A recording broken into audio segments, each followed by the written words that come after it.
Today we have Killing Joke and Love Like Blood. I don't know what that intro was either. So this is from 1985, as it says in the title.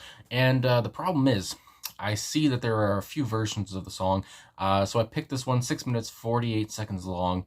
And sometimes, that's a confusion kind of a thing. I think this is longer than the music video, which I can't react to the music video because it'll get copyrighted immediately and blocked and everything. But anyway, enough of me talking. This one has over 1 million views, so I decided let's go with it. So here we go.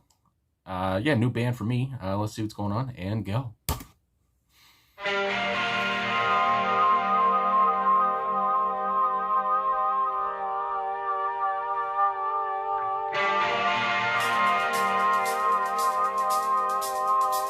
Ooh.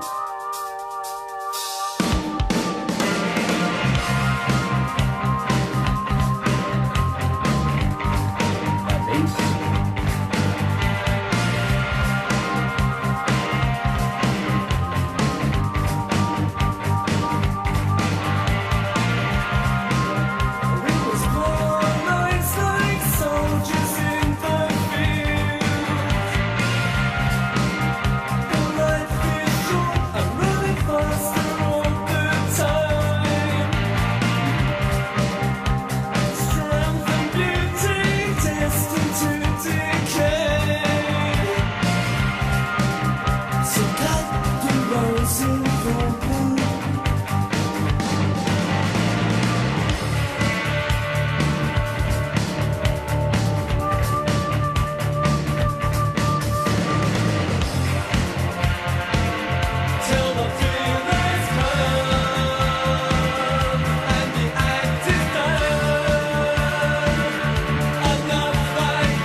So, Killing Joke by Love Like, or not by, Love Like Blood by Killing Joke. Actually, getting into this, when somebody requested this, I thought Killing Joke was the name of the song, but the band, I just like that name for a band as well. Killing Joke. I don't know. It seems a little different. Anyway, yeah, I have to say off the top, I guess, obviously, I guess you could tell I really enjoyed this song. Especially the bass, like I said at the start. I mean, I was like, that bass is prominent, that is at the forefront. Um, and yeah, I mean, just I guess how it came in. I love the keys as well. The keyboards, the man on the keys as well was. I guess we'll get into the personnel here in a minute, but yeah, just the keyboards as well. Just I mean, making that. I mean, given the aura of the song, and I guess throughout the song as well. How with the keys were so kind of they had that, like I said, that aura. I don't even know how I would explain it otherwise. Yeah, just the same kind of sound at the start, and then the drums come in, and the guitar as well, obviously, and the bass, and it would come in afterwards as well. Which like I said already, I love that bass. But I just liked how I guess throughout when I guess Jazz Coleman, the lead singer and keyboardist here, so shout out to Jazz, because yeah, the key again love the keys. When he would stop singing or whatever throughout the song, how the band would just kind of break down. I was gonna say it during the song, but I thought I'll just wait to say it after. But yeah, just when they would kind of break down and just kind of I don't know riff back and forth. It was almost like until Jazz would come in again with a verse or whatever. But yeah, it was just like it seemed like they were just jamming, and I just really liked it. And especially the song is almost 7 minutes long, so I guess you're gonna have that kind of a feel maybe. But yeah, I just really enjoyed this song a lot. And anyway, like I said, the personnel here, Jazz Coleman with one Z or Z, wherever you come from. Uh, yeah, on vocals and keyboards. Kevin Walker, apparently he goes by Gordy, I guess, on guitar, and Paul Raven on bass guitar. So yeah, Paul, I mean, my God, shout out to Paul because that bass guitar was fat. Fat lines on that one, and I mean, yeah, you couldn't miss it, and that's what I mean. I guess you could see as well. I just kind of laughed, I guess, through the song as well as some parts, just because I don't know why. Just the bass, the bass just made me laugh or smirk or whatever. Just I don't know. I just loved the sound and just how big it was. And then of course another Paul Ferguson on drums and vocals as well. But yeah, and on drums, like I said, I just love like every band. It seemed like every member in this band, the four of them, they came together here, and they just knew the task, they knew what to do, and just it sounded so. The word that came to mind was kick-ass.